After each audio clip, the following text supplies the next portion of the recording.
Werner Heisenberg y Moberg, dos vidas cruzadas por la incertidumbre. Un ensayo de J. C. Ruiz Franco.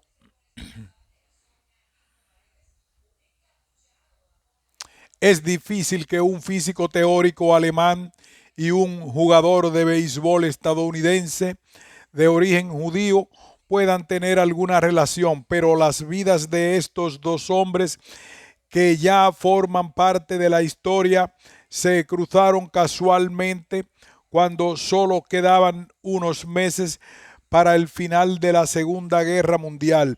Uno de ellos lo sabía absolutamente todo sobre el otro. El segundo no sabía nada sobre el primero, ni siquiera su identidad. Heisenberg, quien junto a Niels Bohr fue el máximo exponente de la mecánica cuántica, participó durante la contienda en el intento de fabricación de una bomba atómica para la Alemania nazi.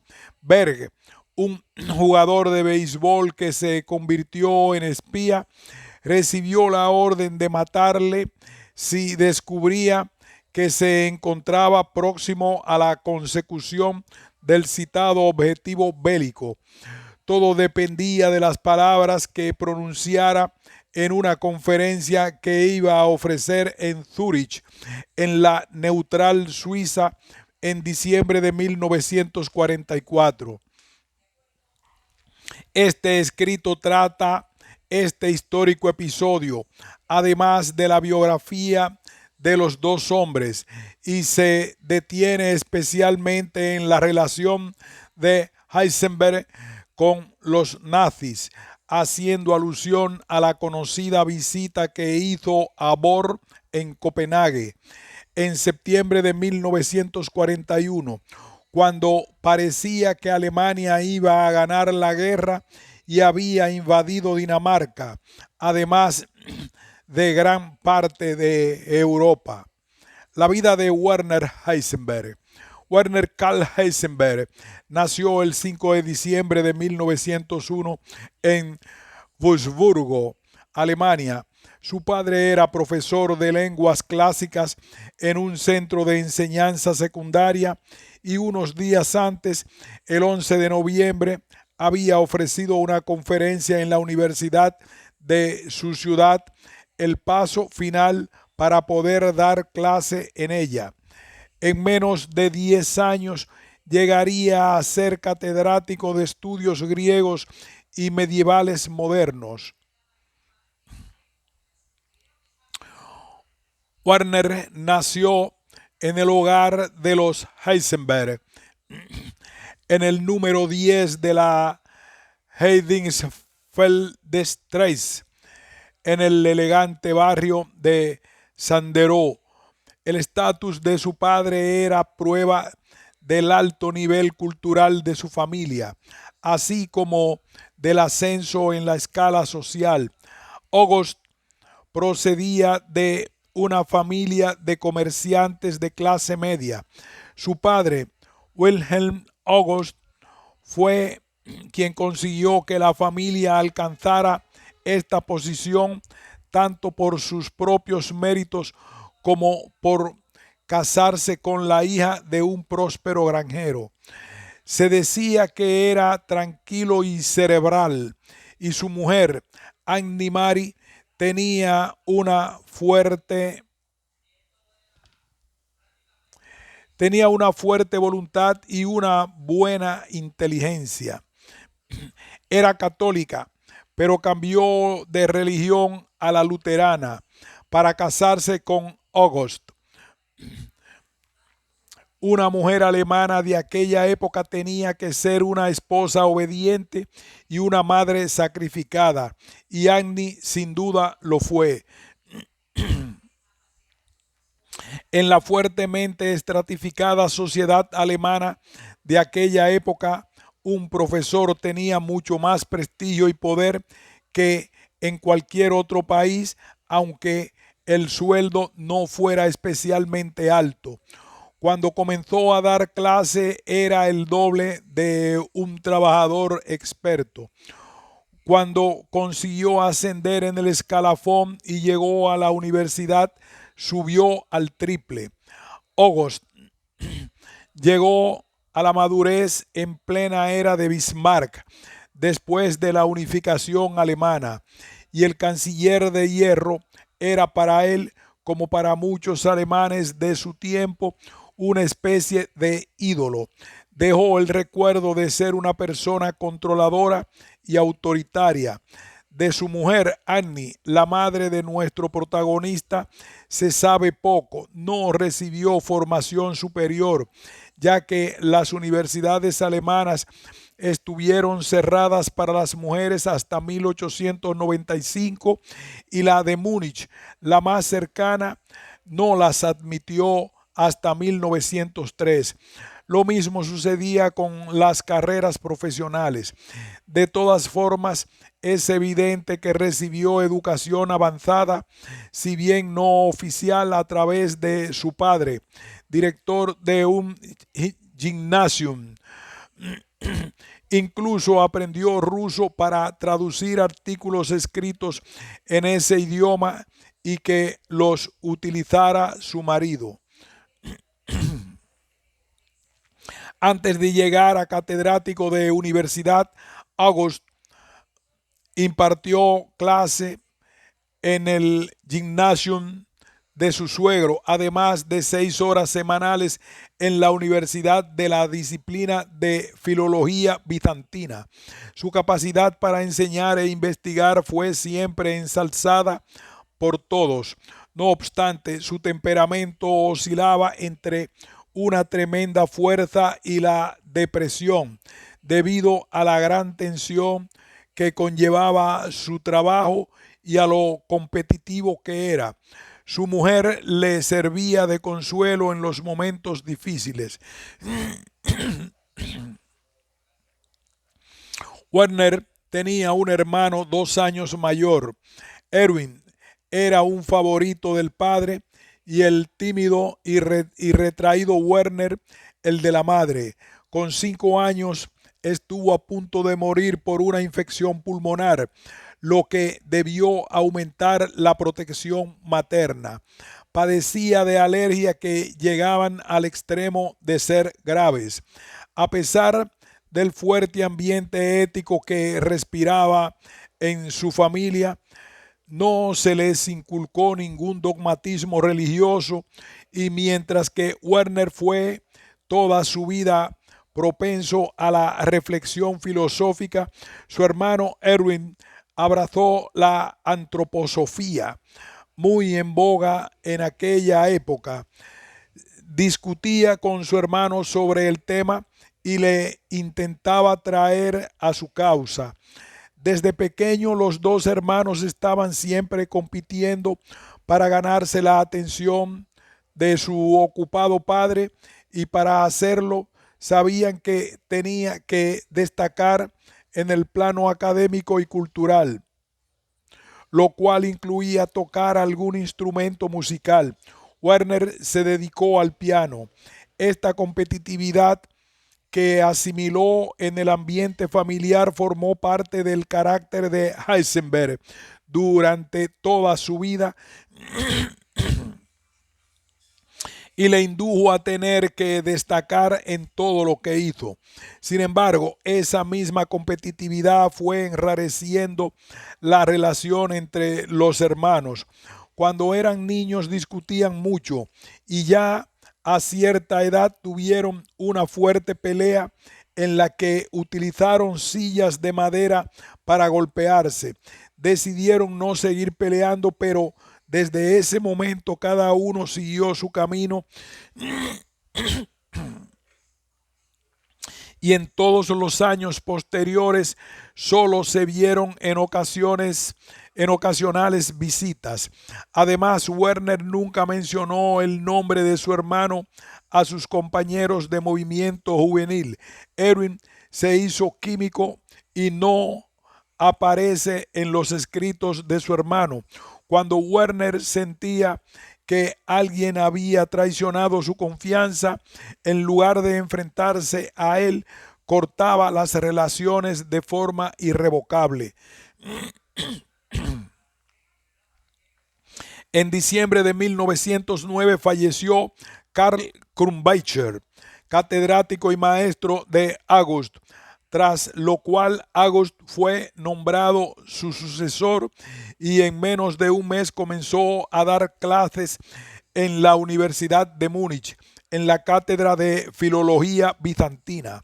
La mujer y los 3 hijos permanecieron en Wurzburgo hasta que terminó el curso académico y al año siguiente se mudaron a un gran apartamento situado en el último piso del número 110 de la Hohenzollernstraße en el distrito de Schwabing. Con August en la universidad y el doctor Wickling, el padre de Annie, su mujer, dirigiendo el Gymnasium Maximilian, los Heisenberg se codearon con la clase alta de su nueva ciudad. Erwin, al ser mayor que Werner, comenzó antes la asistencia al Gymnasium, pero solo con una diferencia de un año. Además, ocupaba la sección B de su clase, mientras que Werner siempre se encontraba en la A. Esto solo sirvió para incrementar la rivalidad de los hermanos. Entre los alumnos ilustres del Gymnasium había estado Max Planck, quien también fue profesor durante algún tiempo. Pero llegó la Gran Guerra y August tuvo que servir a su país. Mientras duró la contienda, a los alumnos del Gymnasium les administraban fuertes dosis de patriotismo. Werner perteneció durante 2 años, 1916-18, a la Asociación Paramilitar Wehrkraftsverein. El 11 de noviembre de 1918 se firmó el armisticio que puso fin a la guerra, con la subsiguiente humillación para Alemania y la proclamación de la débil República de Weimar, que años después Hitler haría saltar por los aires. Heisenberg impresionó enormemente a los profesores del Gymnasium. En matemáticas y física era excelente. Solo en lengua alemana obtuvo una nota por debajo del sobresaliente.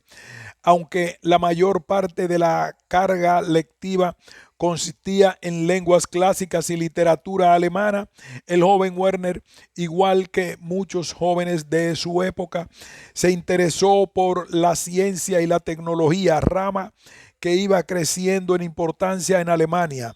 En el curso 1917-18 estudió trigonometría elemental y una introducción a la física, con un libro que, aunque bastante bueno y de un nivel universitario para el sistema educativo de cualquier otro país, no trataba en absoluto la física moderna. En 1920 hizo el Abitur o examen para ingresar en la universidad, en el cual rindió casi a la perfección. Juventud. A pesar del cambio que conllevó la República de Weimar, el ámbito académico intentó en su mayoría seguir manteniendo su carácter apolítico. Sommerfeld, Born, Planck, von Lowe, con la notable excepción de Einstein, que defendía abiertamente la democracia que trajo consigo el nuevo sistema. Heisenberg ya había hecho suyas las ideas políticas de su familia, con una clara oposición al federalismo y al comunismo, si bien se consideraba apolítico, así como el afán de conservar el estatus social mediante los logros académicos. Durante el período de Weimar se identificó con la élite académica de clase media alta. Por otro lado, durante toda su vida conservó los ideales del movimiento juvenil al que perteneció. Fundó un grupo propio, el llamado Grupo Heisenberg, próximo a los llamados Pathfinders, que tenían una ideología antiburguesa y propugnaban una vuelta a la vida en la naturaleza. Para ellos, la sociedad alemana estaba en clara decadencia por culpa del capitalismo, el anonimato propio de la ciudad y la hipocresía moral. Los jóvenes debían acabar con esta decadencia moral. Durante sus excursiones, los miembros del grupo cantaban, recitaban, entablaban debates filosóficos y jugaban al ajedrez. El joven Werner era bastante bueno en este juego.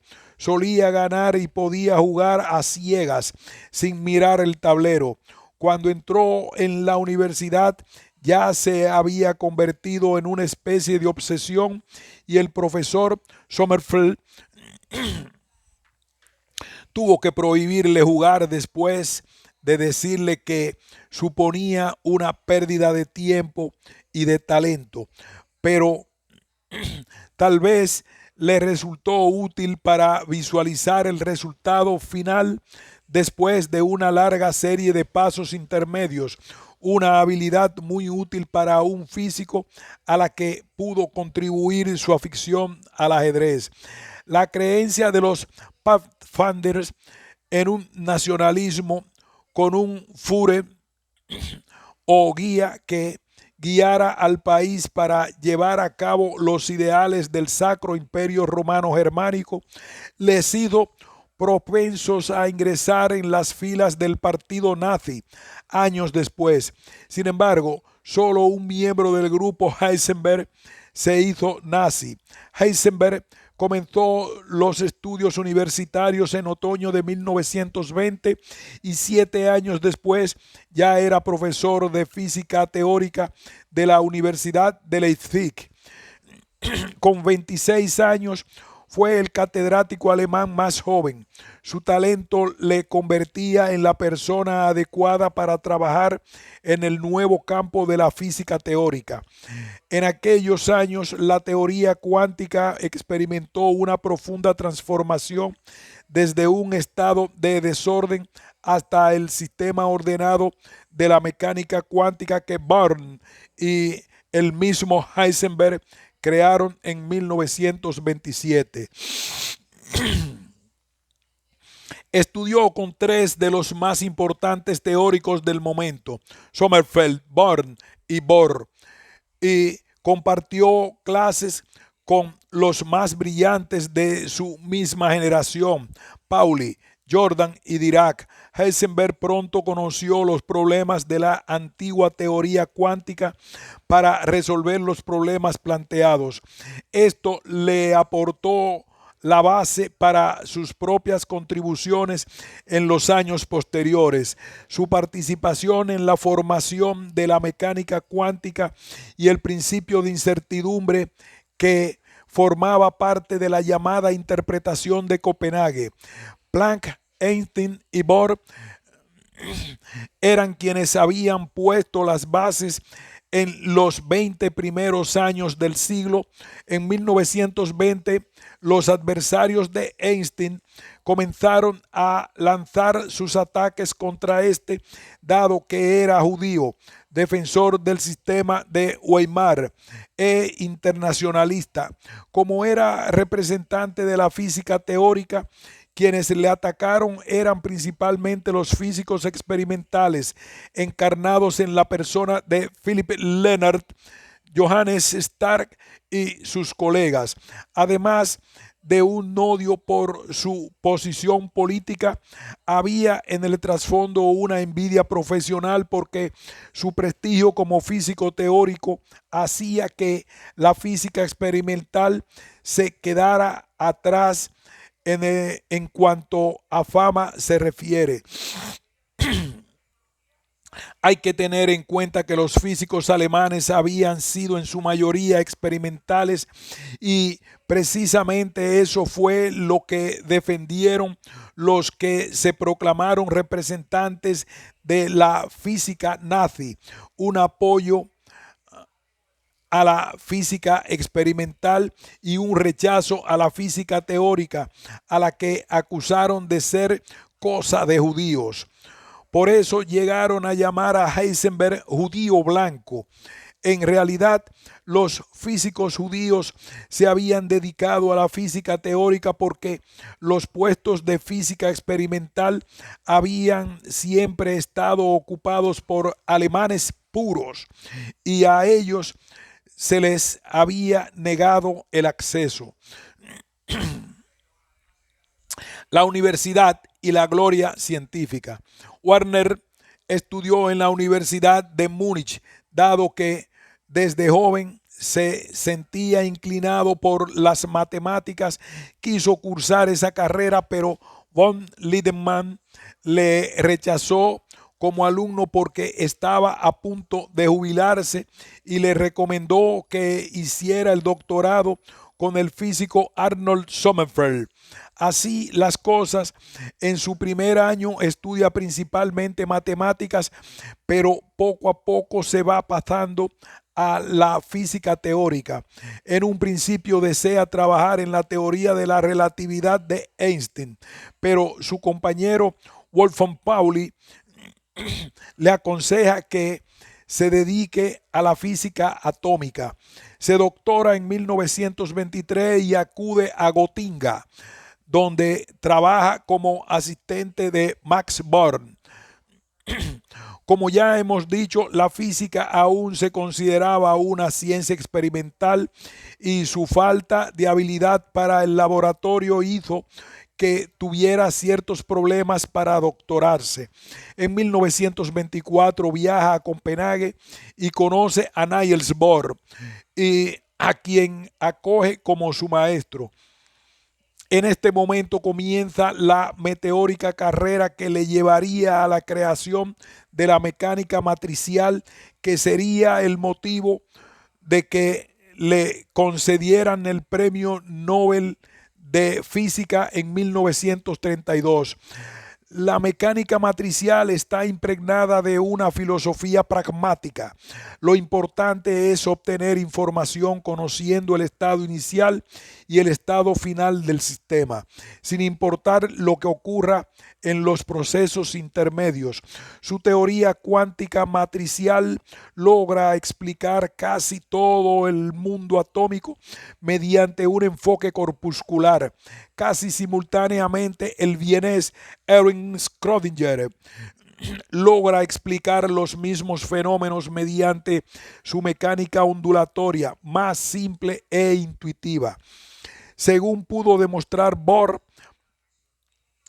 ambas son equivalentes y como tal se incorporaron a la nueva mecánica cuántica que estaba creando aquel sorprendente grupo de físicos. Aparte de la mecánica matricial, la otra gran aportación de Heisenberg a la cuántica es el famoso principio de indeterminación, por el cual no es posible conocer con exactitud a la vez la posición y la velocidad de una partícula cuando una de las dos mediciones se va haciendo más precisa, la otra se va haciendo más vaga. De hecho, la llamada interpretación de Copenhague de la mecánica cuántica se basa en la mecánica matricial de Heisenberg, la mecánica ondulatoria de Schrödinger, el principio de indeterminación de Heisenberg y el principio de complementariedad de Bohr, que permite integrar las descripciones aparentemente opuestas de Heisenberg y Schrödinger, según la interpretación de Copenhague de los fenómenos subatómicos. Toda la información consiste en lo que nos ofrecen los resultados de los experimentos. Podemos observar un átomo en dos ocasiones y ver cómo un electrón ha cambiado de estado de energía. Este salto puede deberse a la misma observación. No podemos asegurar que se trata del mismo electrón y no podemos plantear ninguna hipótesis sobre lo que ocurrió cuando no estábamos observando. De los experimentos, gracias a las ecuaciones de la mecánica cuántica, podemos deducir la probabilidad de que al observar el átomo y obtener el resultado A, otra observación posterior ofrezca el resultado B. No se puede afirmar nada sobre cuando no se está observando ni cómo pasa el sistema del estado A al estado B. Esta explicación atómica probabilística e indeterminista no fue aceptada por físicos como Einstein, Planck y de Broglie, que preferían no desechar ciertos componentes de la física clásica y sobre todo el principio de causalidad. Heisenberg, además de profesor de la Universidad de Leipzig, lo fue también de las de Berlín, 1941-45, Gotinga, 1946-58 y Múnich, 1958-76. Sus relaciones personales. Durante toda su vida, su confianza en los conocimientos científicos contrastó con su falta de confianza en temas personales. Su única relación premarital conocida con la hermana menor de Carl von Weizsäcker acabó mal por decisión de los padres de ella. No se conocen los motivos, pero seguramente fueron la diferencia de edad. Adelaide acababa de terminar la escuela secundaria y él ya tenía 34, y que al ser de clase noble preferían a un aristócrata antes que a un profesor, a pesar del prestigio de Heisenberg. 2 años después de la ruptura, ella se casó con un capitán del ejército con título nobiliario, que durante la Segunda Guerra Mundial murió en el frente ruso, lo que dejó a Adelaide sola con 2 niños pequeños. 3 meses después de la ruptura sentimental, Werner se prometió con una mujer 13 años menor. Sentía que necesitaba una mujer mucho más joven para mantenerse en contacto con el mundo exterior y con su propia juventud. Ocurrió a finales de enero de 1937 mientras tocaba el piano en la casa de los Bucking, una familia amiga. Entre los invitados estaba la joven alta y delgada con una sonrisa cálida y una bonita figura que acababa de llegar de Leipzig. Su mirada se encontró con la de Heisenberg mientras este tocaba el piano. Después conversó con la joven llamada Elizabeth Schumacher. Ante la atenta mirada de la anfitriona, la señora Bucking, cuando los invitados ya se marchaban, pidió a Heisenberg que acompañara a la señorita Schumacher a casa. 2 semanas después ya estaban prometidos y menos de 3 meses después, el 29 de abril de 1937, se casaron en Berlín. Heisenberg tenía 35 y su mujer 22. Elizabeth era la menor de los 5 hijos de Hermann y Edith Schumacher. Su padre era profesor de economía política y uno de los hermanos era también economista. Su vida familiar era muy parecida a la de la familia Heisenberg. Padre autoritario y madre dedicada a las tareas domésticas y el cuidado de sus hijos. Elizabeth, buscando algo de libertad, se había mudado a Friburgo para estudiar en la Universidad Literatura Alemana, carrera de la que se graduó en 1936. Después de vivir en Friburgo, se trasladó a Leipzig y el centro del mundo editorial alemán, ámbito en el que trabajaba cuando conoció a Heisenberg. Con la estabilidad emocional que le aportaría el matrimonio, sabía que conseguiría nuevos logros en física. Se casaron el 29 de abril y marcharon hacia una luna de miel en el sur de Alemania y Austria, en los Alpes. Exactamente 9 meses después tuvieron gemelos, Wolfgang y María. La pareja tendría 5 hijos y más en los 12 años siguientes.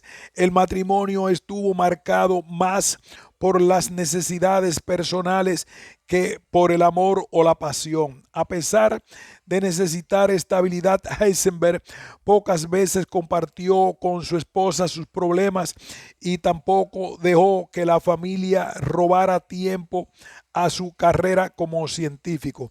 Pocas veces ejerció como padre y hacía solo cuando hacia 1960 todos los hijos habían abandonado el hogar paterno y Heisenberg ya trabajaba menos, empezó a viajar junto con su esposa.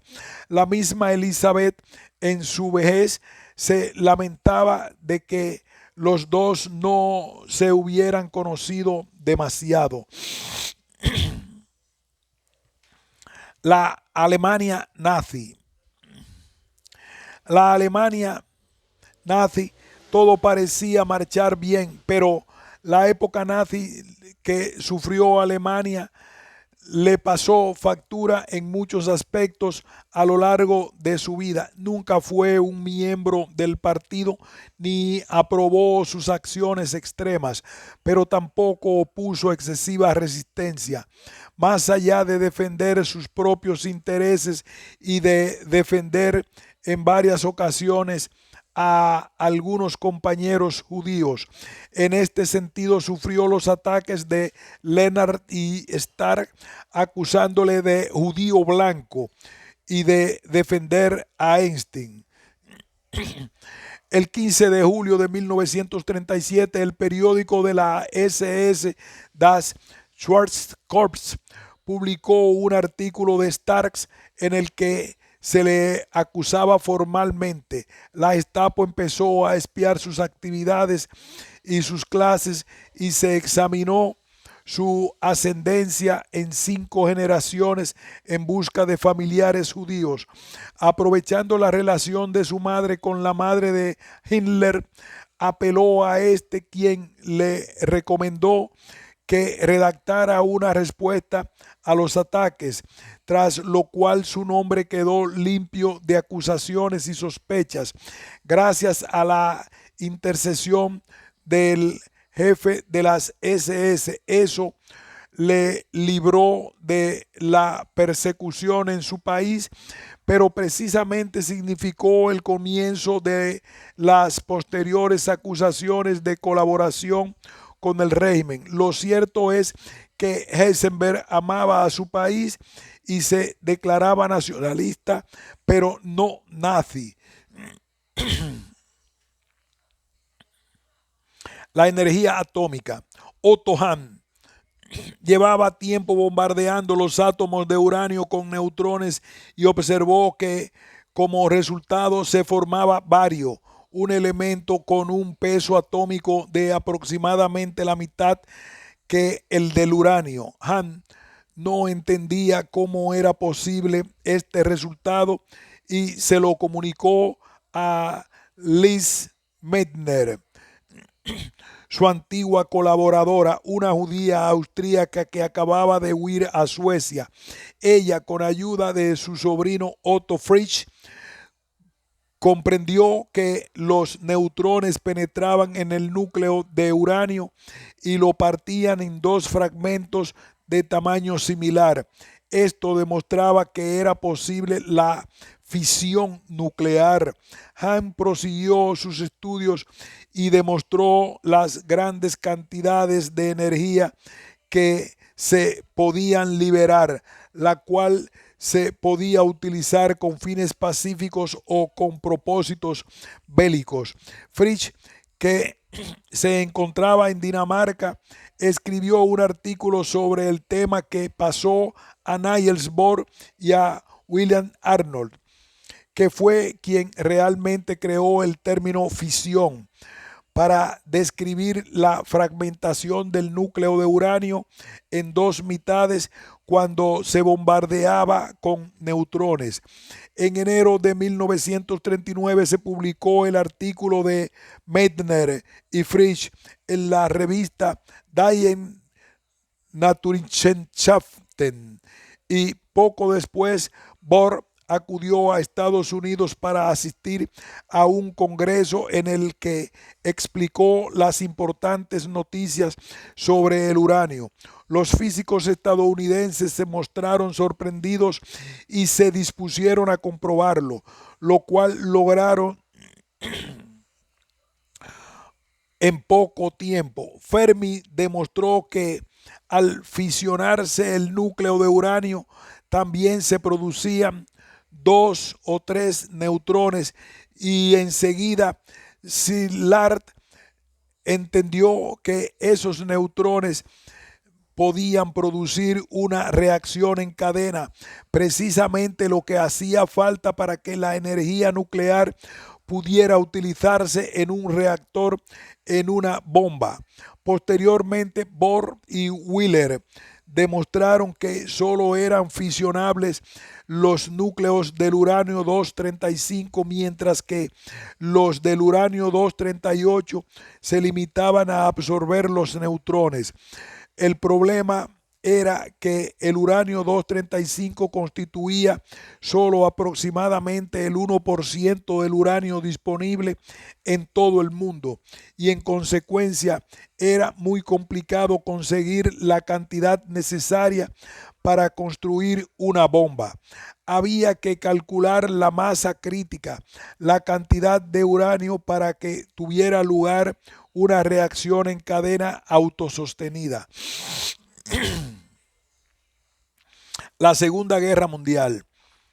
Antes incluso de iniciarse la guerra, Fermi había comunicado a la Armada estadounidense la posibilidad de utilizar el uranio como explosivo, pero aún se mostraba escéptico sobre la tarea de conseguir la necesaria reacción en cadena.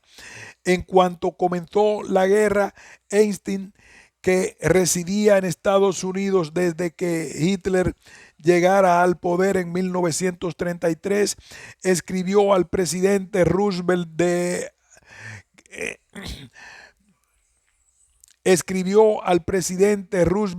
que Alemania podía utilizar la energía nuclear con propósitos bélicos y que los aliados deberían ponerse a la labor. Varios meses después, Frisch y Perls, refugiados alemanes, hicieron lo mismo con el gobierno británico. Había que calcular la masa crítica, la masa mínima necesaria. Perrin, y en un artículo de 1939 estimaba que sería necesario contar con 44 toneladas de uranio 235. Frisch y Perls obtuvieron en 1940 el valor de 2 kilogramos, lo que supuso una inyección de optimismo, y en 1941 obtuvieron el valor de 8 kilogramos. Solo posteriormente se dio con el valor de unos 50 kilogramos, la cantidad realmente necesaria. Independientemente del valor exacto, el hecho de que no se tratara de toneladas sino de kilogramos dio alas al proyecto aliado de construir la bomba. Los proyectos estadounidenses y británicos se unieron para dar lugar al proyecto Manhattan, el gran esfuerzo aliado por construir una bomba atómica.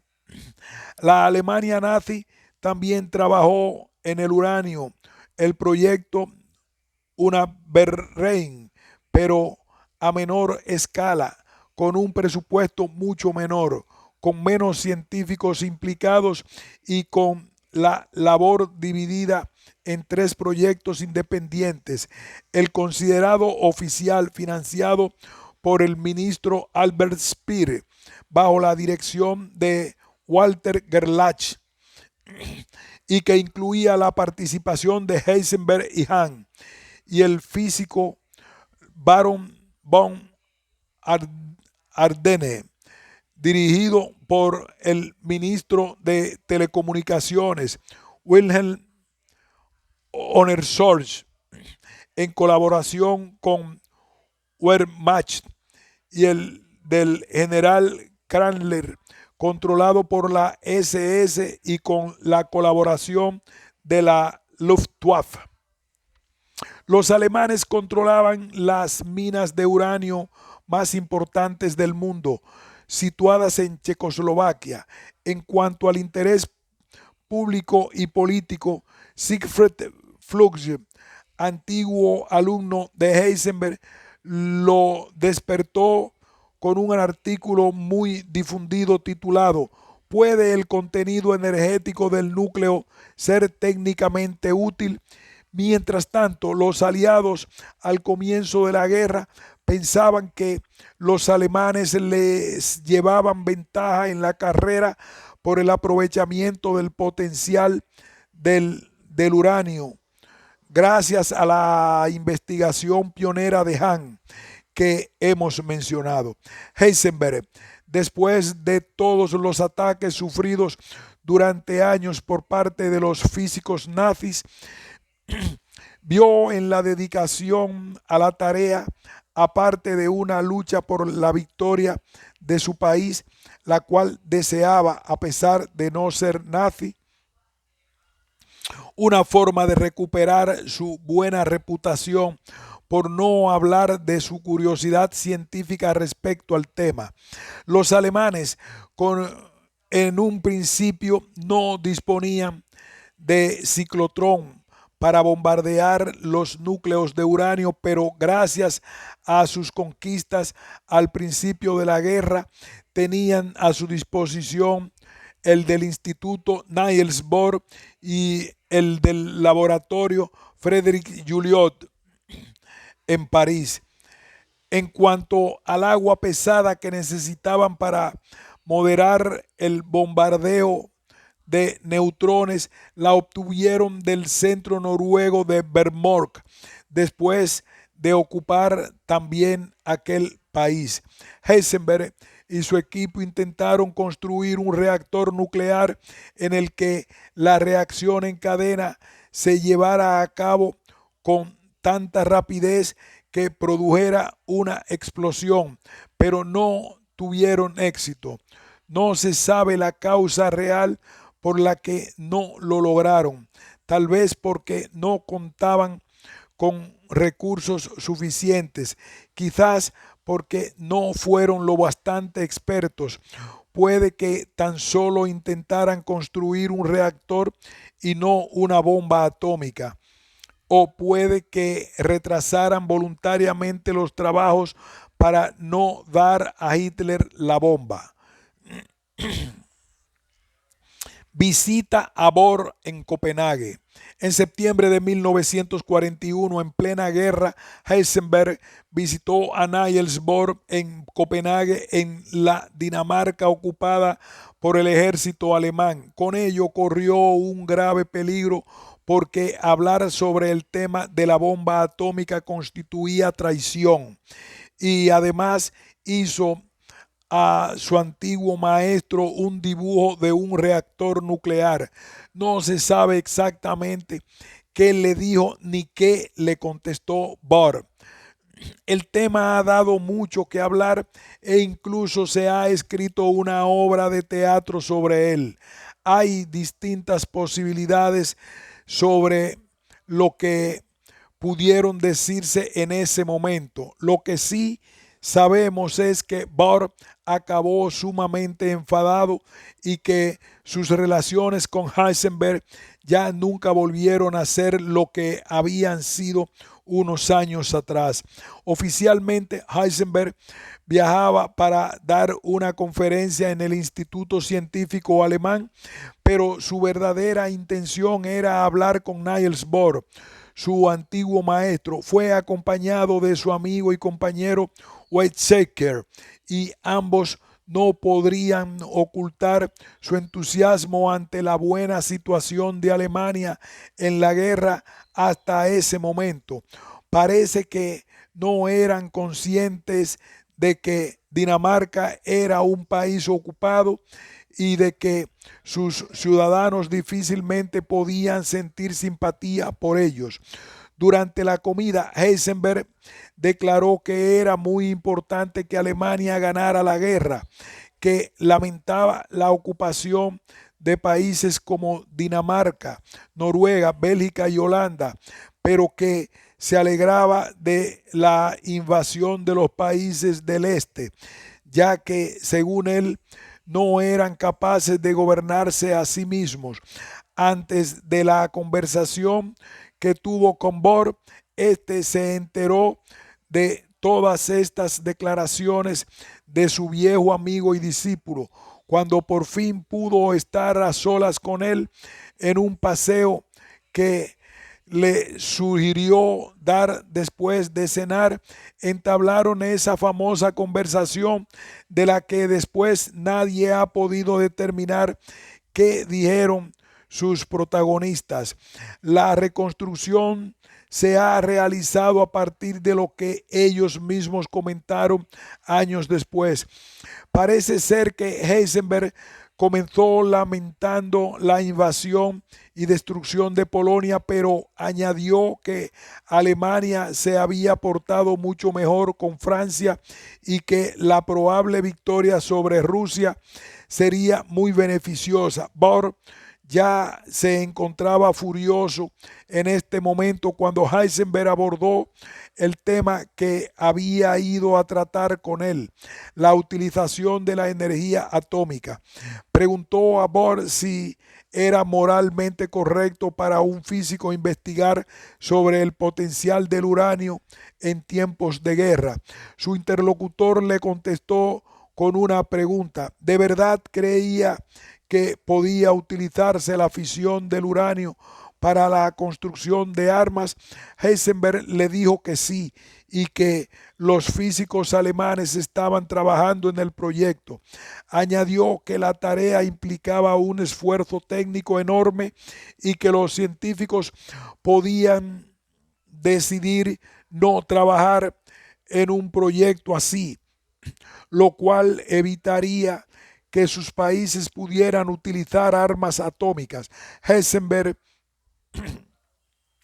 le pidió que le ayudara a Bohr y entendió que lo que estaba sugiriendo era que los científicos aliados no construyeran bombas atómicas para usarlas contra Hitler, así que puso fin a la conversación. Por supuesto, todo esto no es más que una posible reconstrucción de los hechos, tal como hemos dicho.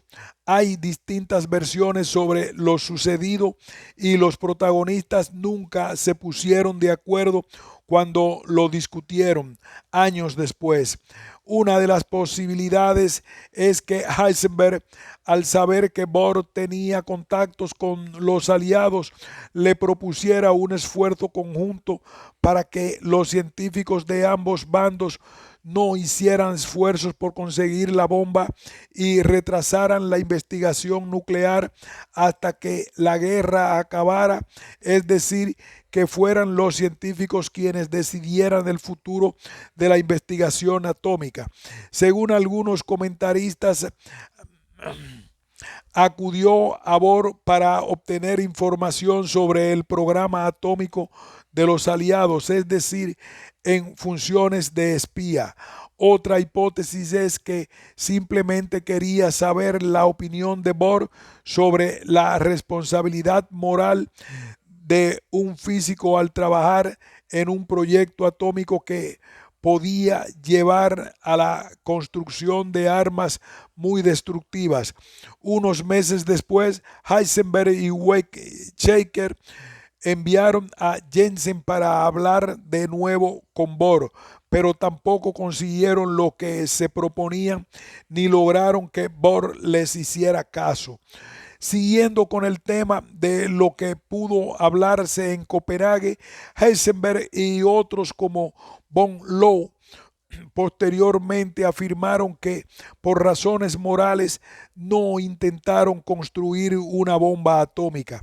Los científicos aliados contestaron que lo que sucedió es que Heisenberg no había sabido calcular la cantidad necesaria de uranio 235, la masa crítica para sostener la reacción.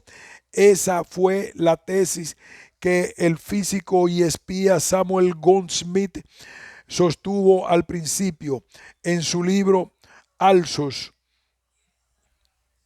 pero rectificó después al saber que Heisenberg podía haber calculado la masa crítica si se lo hubiera propuesto. Así lo demuestran las conversaciones grabadas secretamente en Farm Hall, de las que hablaremos después. El tema de la visita de Heisenberg a Copenhague para entrevistarse con Bohr ha sido objeto de mucho debate, ya que está relacionado con el papel que desempeñó el primero en el proyecto atómico alemán durante la guerra. Se ha escrito mucho y se ha defendido tesis muy distintas. Incluso se ha escrito una obra de teatro, Copenhague, cuyo autor es Michael Frayn, de la cual ofrecemos algunos fragmentos. En ella, Heisenberg, Bohr y su esposa Margarita, ya fallecidos, rememoran aquel controvertido episodio.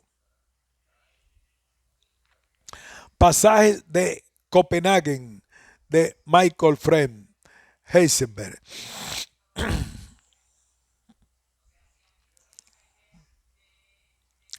Pasajes de Copenhague de Michael Frayn Heisenberg. Nadie entiende por qué fui a Copenhague. Lo he explicado una y otra vez a los interrogadores, a los oficiales de inteligencia, a periodistas e historiadores. Cuanto más lo explicaba, más incierto resultaba. Bien, con mucho gusto haré un nuevo intento. Punto suspensivo. La memoria es tan curiosa en la cabeza. El pasado se vuelve presente. Septiembre de 1941. Copenhague. Aquí estoy bajándome del tren nocturno que viene de Berlín con mi colega Weizsäcker. Dos trajes civiles, entre todos los uniformes grises del ejército alemán y los elegantes uniformes negros de la SS que venían con nosotros. En mi portafolio están los papeles de la conferencia que voy a dar. En mi cabeza hay otro mensaje que debo comunicar. La conferencia trata sobre astrofísica. El asunto dentro de mi cabeza es más difícil. Mi colega Weizsäcker ha sido mi Juan Bautista. Le ha escrito a Bohr para avisarle de mi llegada. Bohr.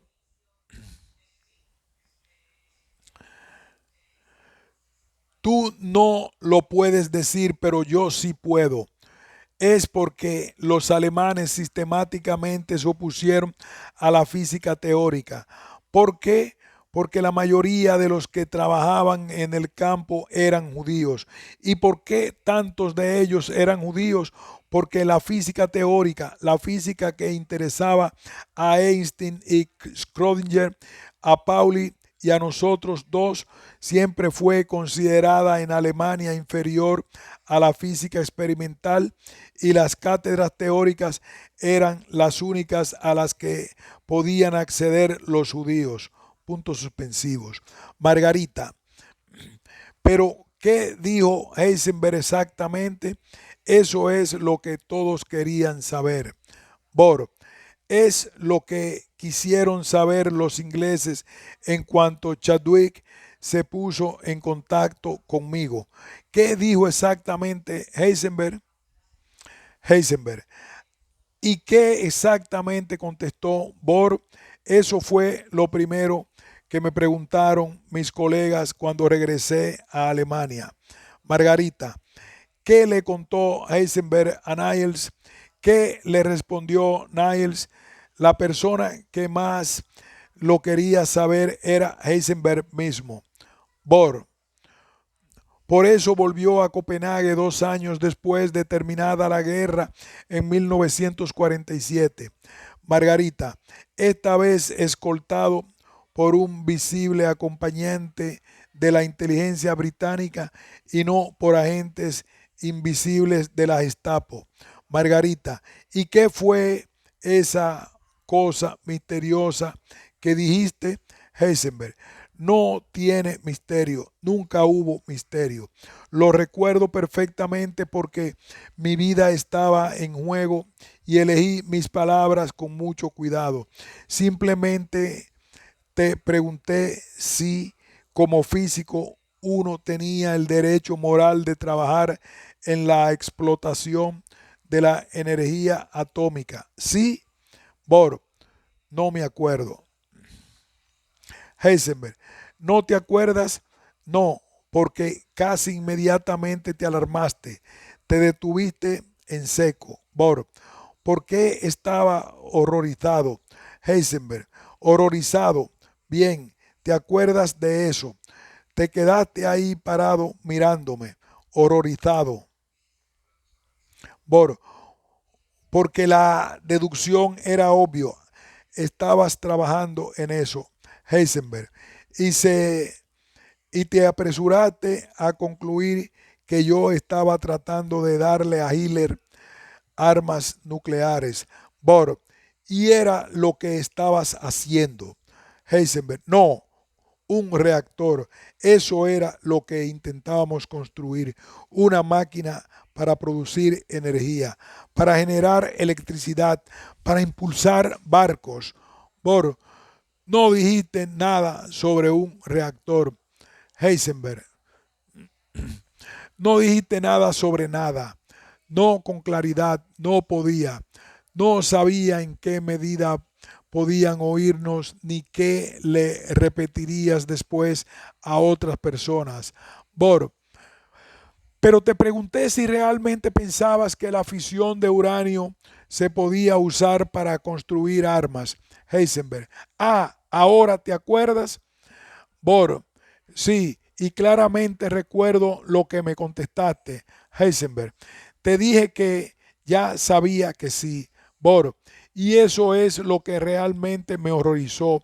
Heisenberg, ¿por qué confiabas en que para producir armas se necesitaría 235 y que nunca íbamos a poder producir suficiente?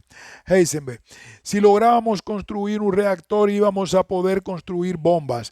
Eso es lo que me llevó a Copenhague, pero no podía decirlo. Y en ese momento dejaste de escucharme. La bomba ya había explotado dentro de tu cabeza. La conversación estaba terminada. Nuestra única oportunidad de hablar se había ido para siempre. Bohr, porque ya había comprendido el punto central, que por un camino u otro veías la posibilidad de darle a Hitler armas nucleares. Heisenberg, comprendiste por lo menos 4 puntos centrales, todos erróneos. Le dijiste a Rosenthal que yo había intentado sonsacarte lo que sabías sobre la fisión. Le dijiste a Weishaupt que yo te había preguntado qué sabías del programa nuclear aliado. Chadwick entendió que yo intentaba persuadirte de que no existía un programa alemán, pero también parece que le contaste a otros que yo quería reclutarte para trabajar con nosotros. Heisenberg, yo dirijo el programa de investigación nuclear para el Instituto de Ciencias, pero hay otro programa del ejército dirigido por Kurt Diebner y él es el del partido nazi. Si yo no estoy, simplemente harán que Diebner se haga cargo del mío también. mi única esperanza es seguir yo a cargo del programa. Heisenberg, tarde o temprano los gobiernos tendrán que preguntarles a los científicos si vale la pena comprometer esos recursos, si existe la esperanza de producir esas armas a tiempo para que ellos la usen. Bohr, por supuesto, pero Heisenberg, espera, tendrán que acudir a ti y a mí. Nosotros somos los que tendremos que aconsejarles si vale la pena seguir adelante o no. Al final, la decisión estará en nuestras manos, nos guste o no, Bohr. Y eso es lo que quieres decirme, Heisenberg. Eso es lo que quiero decirte. Bohr, tanto te ha costado llegar hasta aquí, eso por eso tiraste por la borda casi 20 años de amistad simplemente para decirme eso, Heisenberg, simplemente para decirte eso. Bohr, pero Heisenberg, esto es más misterioso todavía.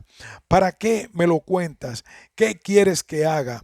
Heisenberg, si logro permanecer a cargo del programa, el gobierno alemán me lo va a preguntar a mí. Me preguntarán a mí si continuamos o no. Y yo tendré que decidir qué responderles. Bohr, entonces tienes una salida fácil a tus problemas. Sencillamente diles la verdad que me acabas de contar a mí, que es muy difícil y quizás se desanimen, quizás pierdan interés, Heisenberg. Pero Bohr, ¿a dónde lleva eso? ¿Cuáles serán las consecuencias si logramos hacer fracasar el programa alemán? Bohr, ¿qué puedo decirte que no puedas decirme tú mismo? Heisenberg, leí en un diario de Estocolmo que los americanos están trabajando sobre la bomba atómica. Bohr, era eso, ahora entiendo todo. ¿Crees que estoy en contacto con los americanos? Heisenberg, puede ser, es posible. Si hay alguien en la Europa ocupada que está en contacto, tienes que ser tú. Bohr, así que quieres saber sobre el programa nuclear de los aliados. Heisenberg, simplemente quiero saber si existe uno, una pista, un indicio. Acabo de traicionar a mi país y arriesgar mi vida para advertirte de la existencia de un programa alemán. Bohr, y ahora yo tengo que devolverte el cumplido. Heisenberg, Bohr, tengo que saberlo. Yo soy el que tiene que decidir si los aliados están fabricando una bomba que estoy eligiendo para mi país. Sería fácil equivocarse y pensar que porque el país de uno es culpable, uno lo ama menos. Nací en Alemania, es donde me convertí a quien soy. Alemania es todas las caras de mi infancia, todas las manos que me levantaron cuando me caí, todas las voces que me dieron aliento y me señalaron el camino, todos los corazones que le hablan a mi corazón. Alemania es mi madre viuda y mi difícil hermano, es mi mujer. Alemania es nuestros hijos. Tengo que saber que estoy decidiendo para ellos. Otra derrota, otra pesadilla, como la pesadilla en la que me crié. Bohr, mi infancia en Múnich terminó en medio de la anarquía y la guerra civil. Van a pasar hambre más niños como nosotros lo pasamos. Van a tener que pasarse las noches de invierno como yo cuando iba a la escuela arrastrándose a través de las líneas enemigas en la oscuridad para buscar entre la nieve comida para mi familia. Van a pasarse toda la noche como lo hice yo a los 17 con un fusil en la mano, hablando con un prisionero aterrorizado que iban a ejecutar en la mañana. Bohr, pero mi querido Heisenberg, yo no tengo nada que decirte, no tengo ni idea sobre si hay un programa nuclear aliado. Heisenberg, se está poniendo en marcha mientras tú y yo estamos hablando en esa noche de 1941 y puede ser que esté eligiendo algo peor que la derrota, porque la bomba que están construyendo es para ser usada contra nosotros. La noche de Hiroshima, el 6-8 de 1945, Oppenheimer dijo que era lo único que lamentaba, que no habían fabricado la bomba a tiempo para ser usada sobre Alemania. Bohr se atormentó mucho después. Heisenberg, después, sí, por lo menos nosotros nos atormentamos antes. ¿Acaso uno solo de ellos se detuvo a pensar por un instante qué estaban haciendo? ¿Lo hizo Oppenheimer o alguno de sus colegas? ¿Lo hizo Einstein cuando le escribió a Roosevelt en 1939 urgiéndolo a financiar una investigación sobre la bomba? ¿Lo hiciste tú cuando escapaste a Copenhague 2 años más tarde y te uniste al equipo de los Álamos? Bohr, mi querido Heisenberg, no le estábamos suministrando la bomba a Hitler. Heisenberg, tampoco la estaban dejando caer sobre la cabeza de Hitler. La estaban arrojando sobre viejos en la calle, sobre las madres con sus hijos. Y si la hubieran fabricado a tiempo, hubiera sido sobre mis compatriotas, mi mujer, mis hijos. Esa era la intención. Sí, Bohr, esa era la intención. Bohr, ¿tú sabes por qué los científicos aliados trabajaron en la bomba? Heisenberg, por supuesto, por miedo. Bohr, el mismo miedo que os movía a vosotros, porque ellos tenían miedo de que ustedes estuvieran trabajando en ella.